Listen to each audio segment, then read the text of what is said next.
नमस्कार, मैं कोमल झा। देश रोजाना के डिजिटल प्लेटफॉर्म पर स्वागत है आपका आज के बुलेटिन में। चलिए जानते हैं आज के दिन भर की मुख्य खबरें और महत्वपूर्ण अपडेट।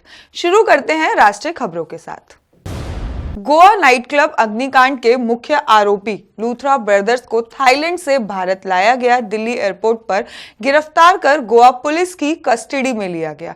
25 लोगों की मौत वाले मामले में ट्रांजिट रिमांड के लिए कोर्ट में पेश किया जाएगा।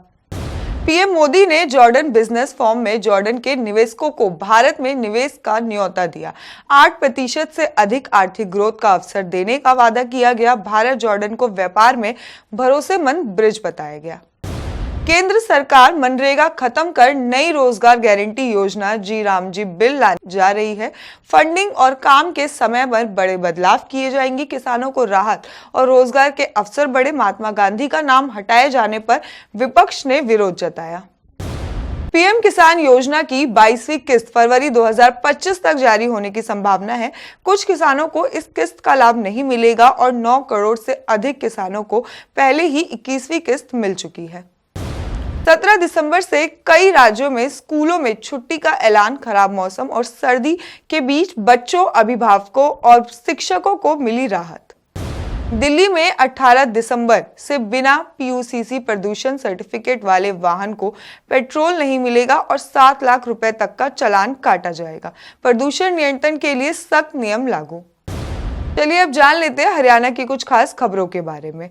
हरियाणा का 23वां जिला हांसी को जिला बनाने की घोषणा। मुख्यमंत्री नायब सिंह सैनी ने हांसी को हरियाणा का 23वां जिला बनाने की घोषणा कर दी है। अगले 7 दिन में इस संबंध में आधिकारिक अधिसूचना जारी कर दी जाएगी। लंबे समय में हांसी को जिला बनाने की मांग चल रही थी और अब वह पूरा होगा। हरियाणा के स्कूलों में सुबह की प्रार्थना अब खुले में नहीं होगी। ठंड बढ़ने के कारण हरियाणा के सरकारी स्कूलों में सुबह की प्रार्थना अब खुले स्थान पर नहीं होगी और कक्षाएं बरामदे में नहीं लगाई जाएंगी। खिड़कियां और रोशनदान बंद रखे जाएंगे और बच्चों को मिड डे मील के साथ गुनगुना पानी दिया जाएगा। स्कूलों में औचक से निरीक्षण किया जाएगा। साथ ही नियम ना मानने पर कार्रवाई होगी। हरियाणा सुशासन पुरस्कार योजना 2025 के लिए आवेदन की तिथि बढ़ाई गई। हरियाणा सरकार ने सुशासन पुरस्कार योजना 2025 के लिए आवेदन की अंतिम तिथि 17 दिसंबर बढ़ा दी गई है। इस योजना में कर्मचारियों के उत्कृष्ट काम के लिए राज्य, जिले और फ्लैगशिप स्तर पर पुरस्कार दिए जाएंगे, जिसमें की ट्रॉफी, पत्र, नगद राशि शामिल होगा। सामूहिक पुरस्कार और अधिकतम 4 सदस्य शामिल हो सकते हैं। सभी को समान नगद राशि दी जाएगी। हरियाणा के मुख्यमंत्री नायब सिंह सैनी ने महिला पुलिसकर्मियों की संख्या 15% से बढ़ाकर 25% करने की घोषणा की है। पुलिस विभाग ने कुल 5750 भर्ती की प्रक्रिया चल रही है, जिसमें कि 950 महिला पुलिसकर्मी भी भर्ती शामिल है। साथ ही संवेदनशील इलाकों में सीसीटीवी कैमरे लगाना और पुलिस को एडवांस तकनीकी और अपडेट रखना भी सुनिश्चित किया जाएगा। नूंह जिले में गांव में तेंदुआ जैसे जानवर को देखा गया। सीसीटीवी में कैद हुई हरकतें। नूंह जिले के डिंगरहेड़ी गांव में एक तेंदुआ जैसा जानवर दिखा, जिससे गांव में दहशत फैल गई। मकान के सीसीटीवी में इसकी हरकतें रिकॉर्ड हुई। वन्य जीव विभाग ने पैरों के निशान खोजने और वीडियो की जांच शुरू कर दी है, लेकिन अभी पुष्टि नहीं हो पाई है कि यह असली तेंदुआ था या नहीं। फरीदाबाद में सरकारी राशन डिपो पर सीएम फ्लाइंग की छापेमारी। 50 किलो अतिरिक्त चीनी मिलने पर डिपो सील। फरीदाबाद के एनआईटी इलाके के सरकारी राशन डिपो पर अचानक छापा पड़ा, जहां पर जांच में 50 किलो अतिरिक्त चीनी मिली, जबकि गेहूं और तेल स्टॉक सही था। डिपो को तुरंत सील कर दिया गया और संचालक के खिलाफ कड़ी कार्रवाई की जाएगी। अब लाभार्थी पास के अन्य डिपो से राशन ले सकते हैं। दिल्ली जयपुर हाईवे ओला चालक को गोली मारकर लूटा गया। कार और नकदी ले गए बदमाश। रेवाड़ी के बनीपुर चौक पर ओला कैब में सवार 32 वर्षीय संजय को बदमाशों ने रोककर नगद 18,000 रुपए लूटे। कार की लूट की और आरोपी युवक को घायल कर रेवाड़ी के गुरुद्वारे के पास छोड़कर फरार हो गए। पुलिस मामले की जांच कर रही है और आरोपियों की तलाश में लगी हुई है। हरियाणा के 14 जिलों में धुंध का अलर्ट। वाहन चालक रहे सतर्क। मौसम विभाग ने हरियाणा के 14 जिलों में धुंध का अलर्ट जारी किया है। सिरसा, हिसार, फरीदाबाद, गुरुग्राम जैसे जिलों में हल्के से मध्यम धुंध छा सकती है, इसलिए वाहन चालकों से सावधानी बरतनी होगी। 16 से 20 दिसंबर तक मौसम खुश्क और बदलता रहेगा। दिन और रात के तापमान में हल्की उतार चढ़ाव की संभावना है।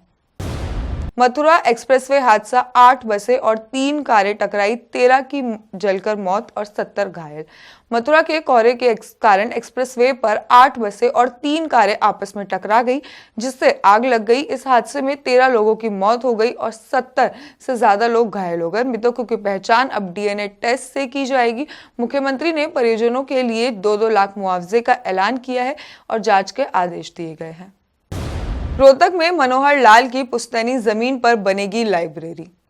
रोहतक के गांव बनियानी में केंद्रीय मंत्री मनोहर लाल खट्टर की पुश्तैनी जमीन पर लाइब्रेरी बनने जा रही है। यह लाइब्रेरी उनकी माता शांति देवी के नाम से बनेगी।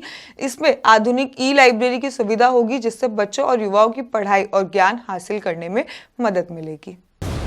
चलिए कुछ जान लेते हैं अब अंतर्राष्ट्रीय खबरों के बारे में। ऑस्ट्रेलिया के सिडनी स्थित बॉन्डी बीच पर हुए आतंकी हमले में 15 लोगों की मौत, 40 घायल।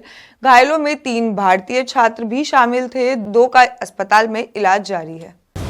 पाकिस्तान के कराची और बलूचिस्तान में 2.5 तीव्रता से भूकंप, सोनमियानी राह केंद्र 12 किलोमीटर गहराई पर आया झटका। फिलहाल किसी जान माल के नुकसान की सूचना नहीं।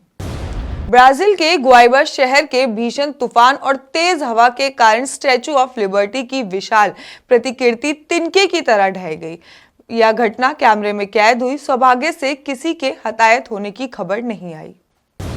डोनाल्ड ट्रंप ने बीबीसी पर उनके भाषण को तोड़ मरोड़ कर पेश करने और 2024 में चुनाव को प्रभावित करने के आरोप लगाते हुए $10 अरब की मानहानि का मुकदमा दायर किया।